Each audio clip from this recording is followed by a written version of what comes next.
My favorite thing about video games as a form of entertainment is that it's something I could do in my home that's stimulating physically, emotionally, and intellectually. I like getting to do a lot of different stuff without having to go outside. It's nice.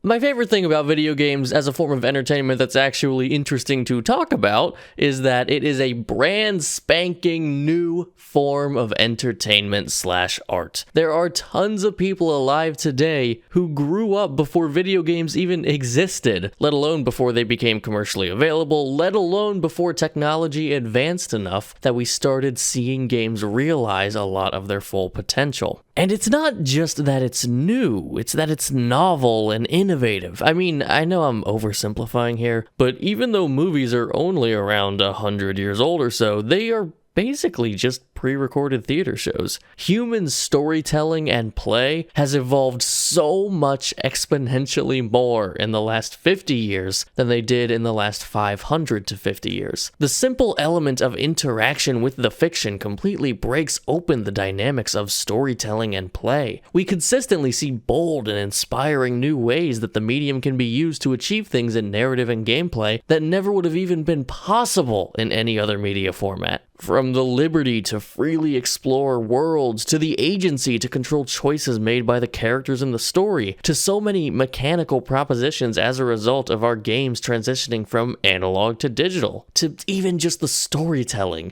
You would think that any story told in a game could be more or less translated to another format, but games like Zero Escape, 13 Sentinels, and Danganronpa V3 are intensely story-driven experiences, yet I think it would be essentially impossible to translate them to another form of media without objectively losing some of their attributes. Despite all of this potential, I've found that it's actually a bit rare to find a game that is truly a paradigm-shifting experience, something that provides one of those experiences that I was talking about that literally wasn't possible until this moment in time. Not that I'm judging, of course. I assume genuine innovation like that is challenging, to say the least. But man, I wish I could convey to people who don't play video games just how mind-bendingly amazing it is when you come across a piece of media that does something that you didn't know that media was even capable of doing. It's one of the things that keeps me glued to this medium the most. The thrill of watching video games continue to grow, evolve, mature, and try for bold new ideas that push the boundaries of what is possible in entertainment.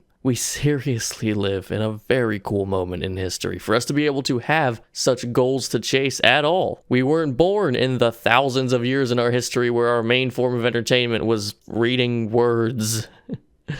Now I read words that are made out of light squares that project onto glass instead of paper. I really mean it when I say this is among my favorite things about video games, period. When they achieve something that would have been impossible in any other media format due to their conventions or interactive structure. So hopefully, it is no surprise to say that my absolute favorite example of this was able to land in such a place of honor in this countdown. In fact, every example I gave previously of how games are able to be innovative in ways that other mediums can't, this game does every single one of them.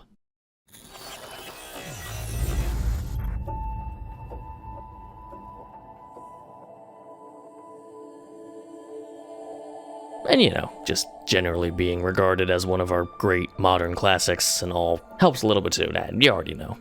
Nier Automata is an example of every perfect ingredient coming together to create the ultimate dish, such that I feel like even the developers didn't realize just how good of a meal they were making until it was done. Something I really like seeing in games is genre fusion, two styles of games being mashed together into one experience. It's admittedly a pretty hit or miss tactic for me. In most cases, it either ends up reaping the rewards of both genres to create something I adore, or it fails to capture the high points of either genre and just leaves me wishing I was playing a different game in either one of the represented genres. At first thought, merging the super old school arcadey top-down shoot 'em up gameplay with the extremely modern modern genre of hack and slash feels like an odd pairing that wouldn't have much in common. But after you think about it for a few seconds, you realize that both styles of games are about you being given overwhelming power and having to face overwhelming odds with that power. It's just that one uses lasers and one uses swords. It really is a match made in heaven, and credit where credit is due, original Nier was already experimenting with all of this. What Nier Automata brought to the table to elevate it was a more firm commitment to the shoot-'em-up half of the gameplay dynamic, and having development be handled by the uncontested champions of hack-and-slash gameplay. The overwhelming force of playing as a super strong android with flying swords and a floating machine gun lands perfectly. You never feel like you're not in control. I mean, heck, the game pretty much lets you infinitely, invincibly dash, and yet despite all that power, you're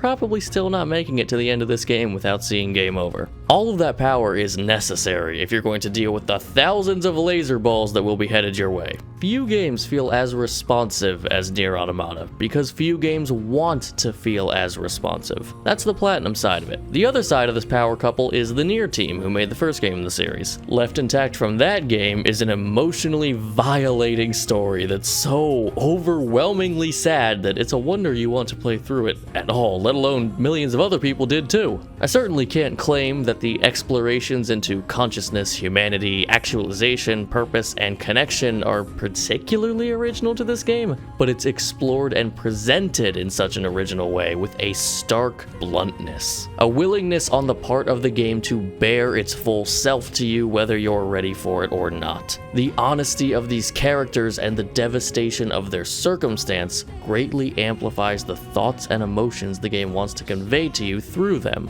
2B and 9S remain some of the most tragic characters we've walked with in this medium. Seeing such genuine characters carry such grand burdens is, well, perfectly in line with the gut punches that Nier delivers, so I guess things are as they should be.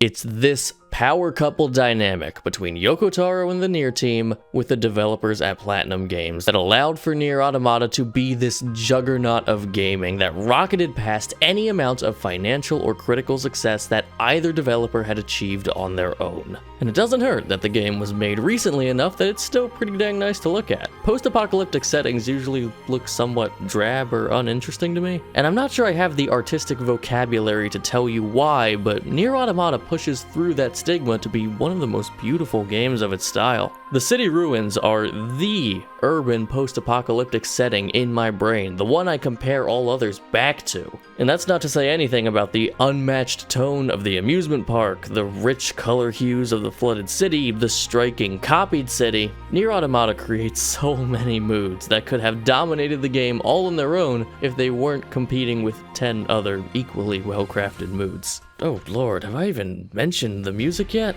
Keiichi Okabe's soundtrack that immediately became one of the most celebrated and revered in history? The soundtrack that you could say is easily in the running for the best video game soundtrack of all time, and somehow that still feels like an understatement. Is that the soundtrack I almost didn't mention?